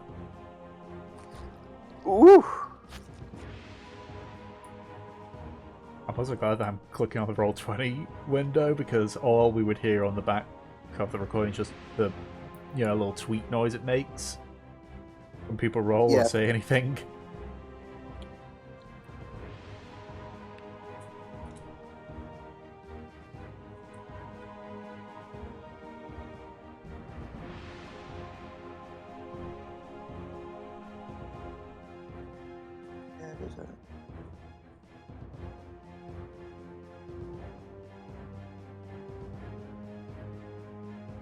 As this is just fun to watch. But maybe that's just because I'm imagining how it's going in my head. Yeah. It kind of makes me think of like the that cutscene from Metal Gear Solid 4 right before the final fight, where Ocelot and Snake are just beating each other down to the point where they're on their knees.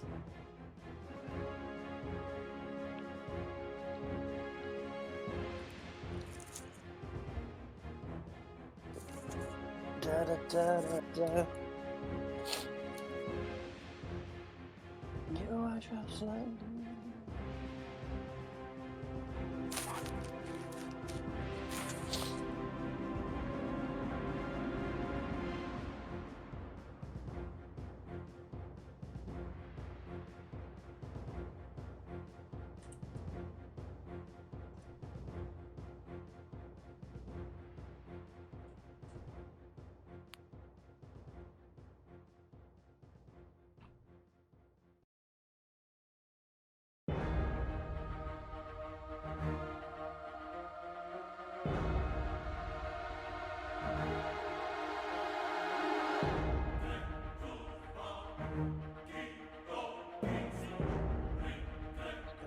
Man, kind of makes you think about how much health like everyone has at this point now.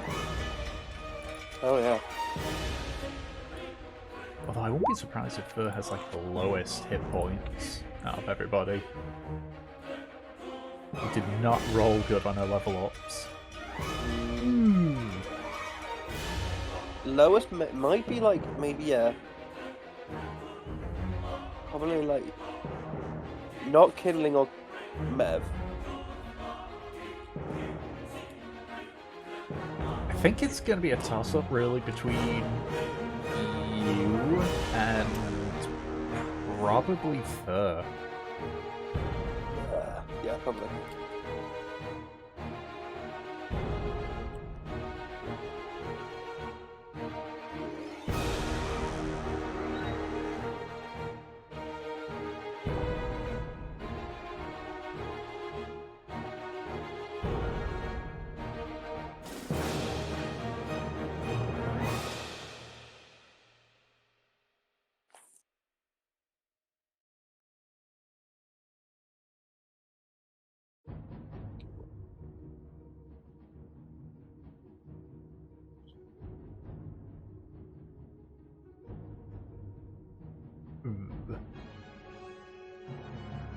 6, 8, 12,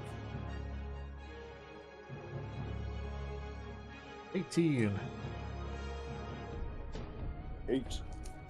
26, 36.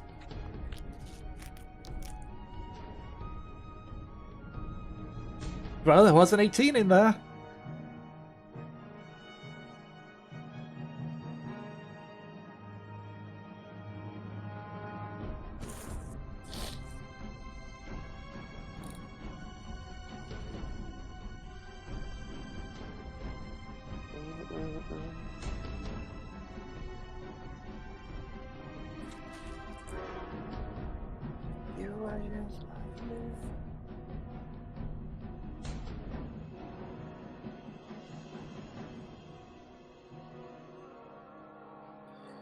That reminds me, it's pretty nice that some of the backgrounds give you feats now. Or at least that's what's being playtested. Yeah, I really like that. It gives It gives more flavor. just more opportunities. Yeah, more opportunities, more flavor, and frankly, you don't have to worry as much about fucking. Oh, do I need to take this feat, or should I be worrying about boosting my stats? Mm-hmm. And like the feats that they give you aren't, you know, the game-breaking ones. Like none of the backgrounds give you the lucky feat, for example. I mean, the only people that can even get the lucky feat are like the small races. No, there is a feat that's literally called. I think it's the one that gives you the free luck rolls. Yeah, lucky. The feat lucky. There's no prerequisites. There used to be a prerequisite. There's uncanny luck, I believe. Isn't that what the halflings have? Yes, that's the one that halflings have. Yeah. Oh no, Because original D&D was basically was pretty much just Lord of the Rings. Yeah, pretty much. So, let me have a look. Ah, there we go. Bountiful luck. That's the halfling one. What do you think of bounties? Yeah, despite being called bountiful luck, it's technically weaker than lucky.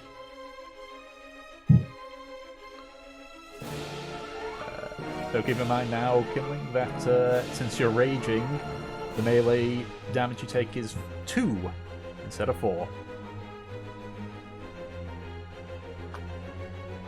And also have, like, you take an additional 2 damage due to rage, is rage damage. Which means in total that is... So that means you'll take 5, yep.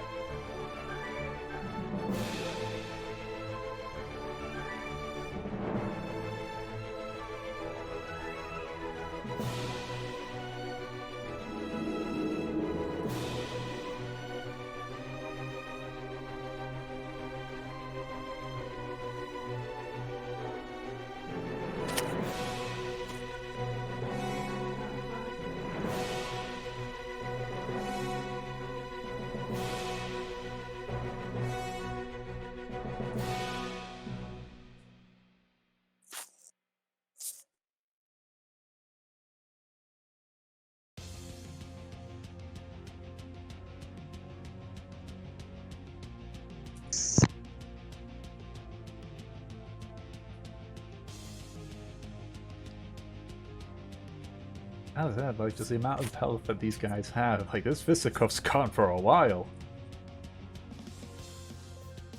You gotta be on their last legs by now.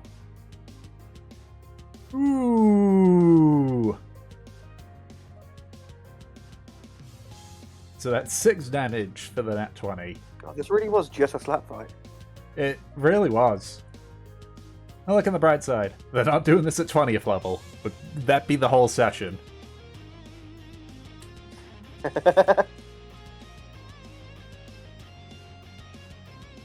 It's fine. Fisticuffs are fun.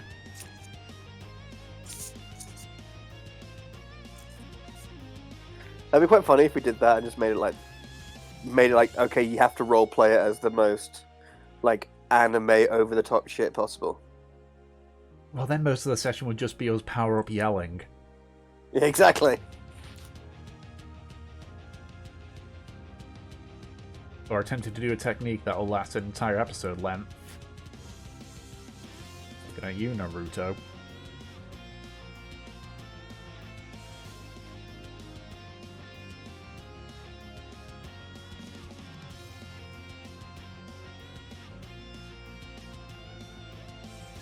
I just think it's kind of crazy that, you know, how early on we are that the Warlock is going toe-to-toe with the Barbarian and holding it their own. That's the point, yeah. Huh? Hey.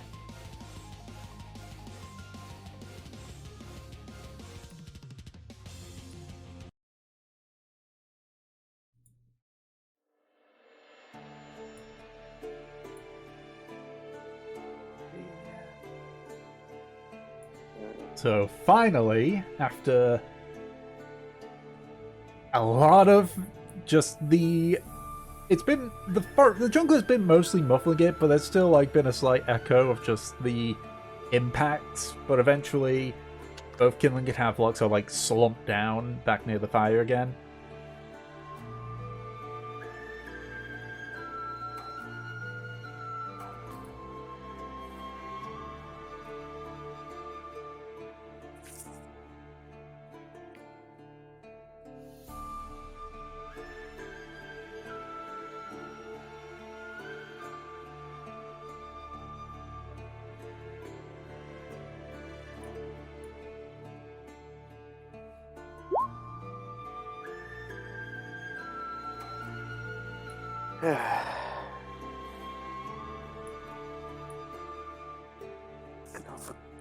Jeez.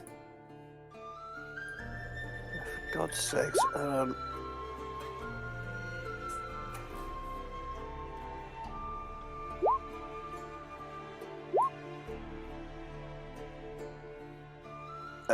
beans, trees, where are my spells?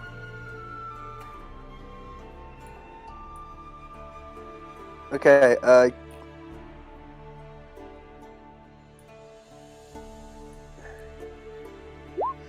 Havelock, you're going to get a 3rd level Cure Wounds.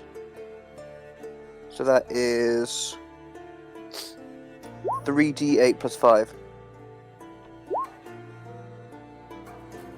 And Kindling, you're going to get a 2nd level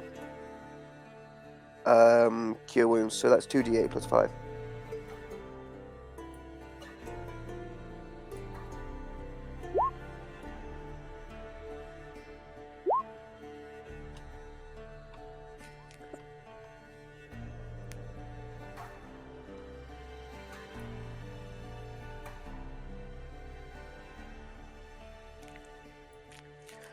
Havelock's was 3d8 plus 5.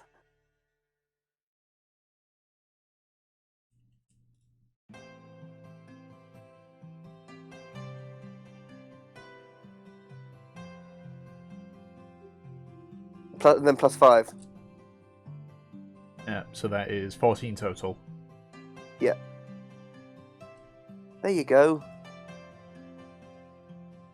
There you go, little chicken.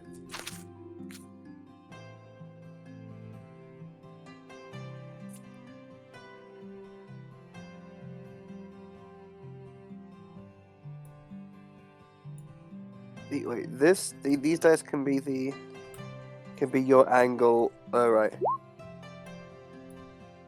Growth.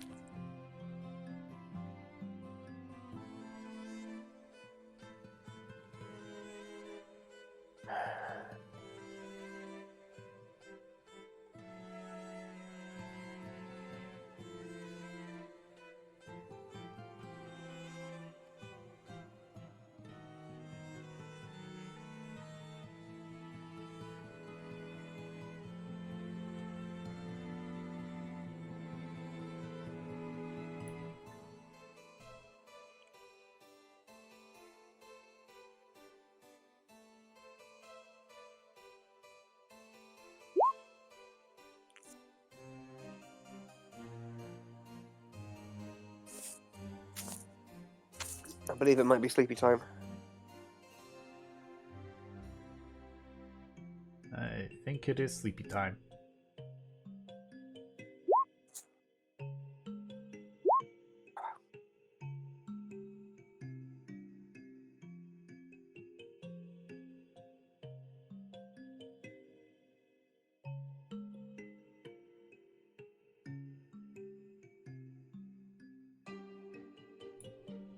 Alright, so the sort of like looks at you all, like, so I know Havelock and Mev are going to be doing their watch together, so which one of you wants me to join you on the watch? It's purely your decision, I don't mind.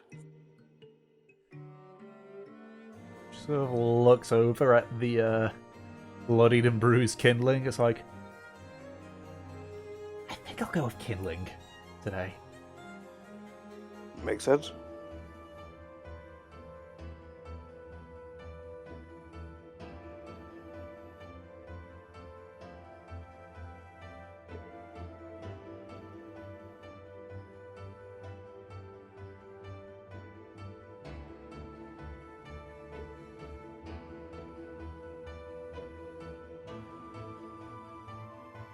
Alrighty. So if that's the case,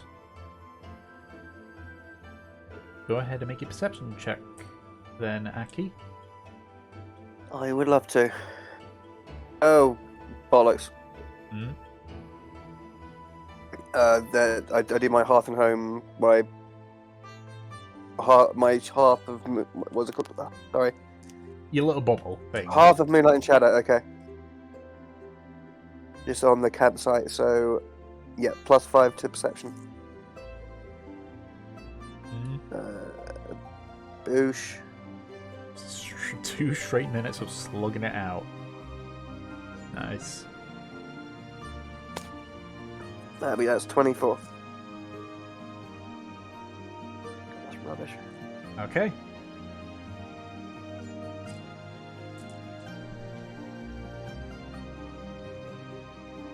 Righty, so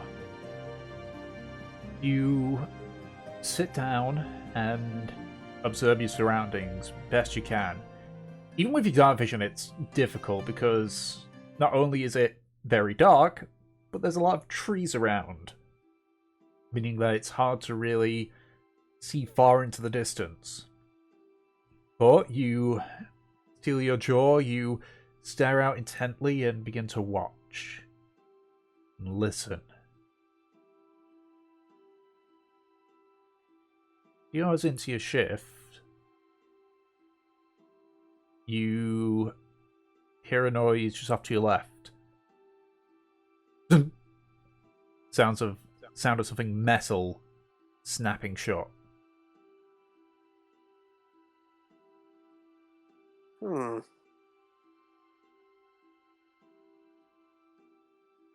Some Havel did say they were putting down traps, right? Yes. How far away was it again? Sorry. Have luck and Mev, how far away did you put down your traps? I think the maximum would be like 60 feet, right? Like for Havelock and what they say.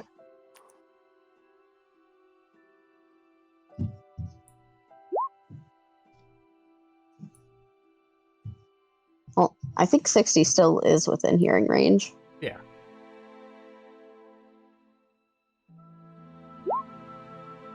Yeah, so 60 is the max range. Okay. Okay then, in that case, a car is going to stand up and see if he can find where the noise came from. Okay. You slowly make your way through the vegetation, still keeping an eye on the glut. Actually, if I remember correctly, as you leave your little bollocks. bubble, No, oh no, no, no, no, oh. The spell dissipates. You just go like stand there for a few seconds once you step out of it and just go, shit. Shake your head and to make your way towards where you'd heard the noise. Eventually you find the trap in question. With its neck very clearly broken, you can see within the trap itself is a red jungle fowl. Looks almost a little bit like a rooster. But Oh, cute. very much dead. Very much was killed instantly, clearly. In that case, can I take the jungle fowl out of the trap and then try resetting the trap? Yeah, I would say it's a druid. Well, I mean, it's not rocket science for hunting traps, so there's a bit of fiddling about, but eventually you're able to get the jungle fowl out and reset the trap. Lovely. Okay, in that case, I'll just walk back to the camp. Okay. You're back to the camp now. Easy to see with the spell dispersed. Lovely. And you can just sit down and continue the rest of your watch. Which is seemingly uneventful. Kindling and Fur and Kurz wake up and prepare for their watch. So, Kindling, do you want to roll with advantage, or do you want Fur to roll with advantage? What do you want to do here?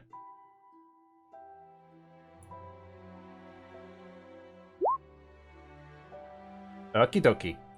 Roll with advantage.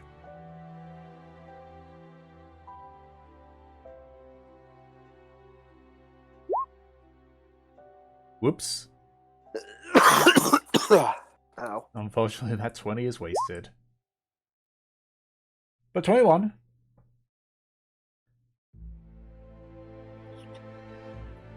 Okay, what do you do with the jungle fowl? Just to check. I probably would have spent the rest of the night, my watch sort of plucking it, Mm-hmm. and then sort of leaving the bird carcass. Where do we do our cooking? There is a fire. I'll leave it by the fire then, but not so close that it cooks. Okay.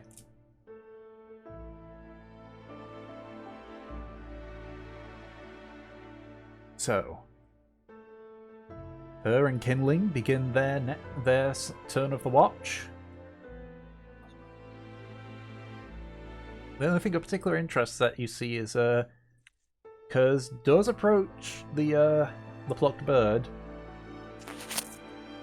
and just sniffs it a bit before Fur sort of like reaches over, grabs Kurz by the tail and just pulls him back.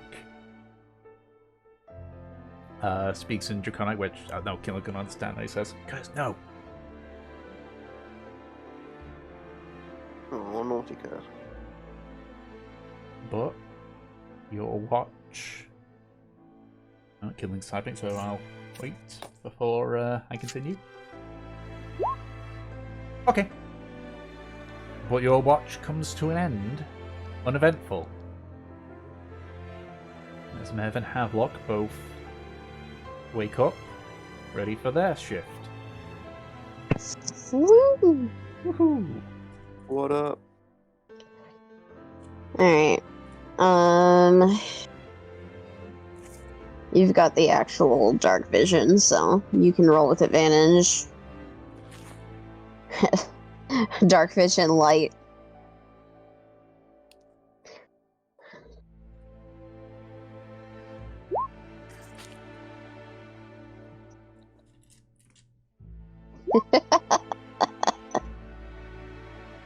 Ooh. Aw, Havelock's busy bragging. Being so enraptured with describing the fisticuffs he had. Sounds like you guys just kind of slapped each other for a little bit. I mean, don't get me wrong, I can tell by the bruises that it fucking hurt, but...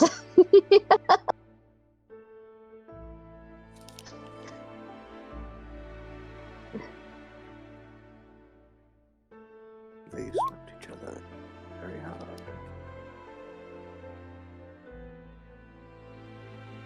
Got to witness the beans. Oh, you mean like when his hands like stretch out like that? She stretches her own hands out.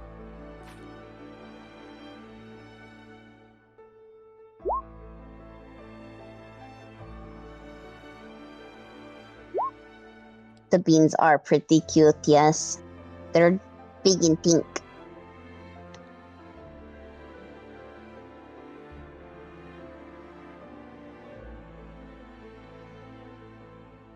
Alrighty, so just need to. That's funny to think about. Alright. So the two of you get so enamored in your conversation and listening to how the fight went that you somewhat forget that you're meant to be keeping lookout. It's only when people start waking up that you realize that you haven't really been paying attention to the watch. Oops. And as you all wake up and prepare for the first proper day through the Murrag, we're going to take a small 10-minute break. I know that Peach, you've got to go in like an hour? More like 45-ish minutes. 45-ish minutes. Okay. So we'll see. I don't know. I'd actually prefer if we ended. If you want me to end here, then we can end here. Because this seems like a good time, and I'd get a chance to like actually talk and hang out with you guys for a little bit. Yeah, if that's what you want, then fair enough. We'll call it good then instead of taking a break. Though I will take a small break myself just for a quick second.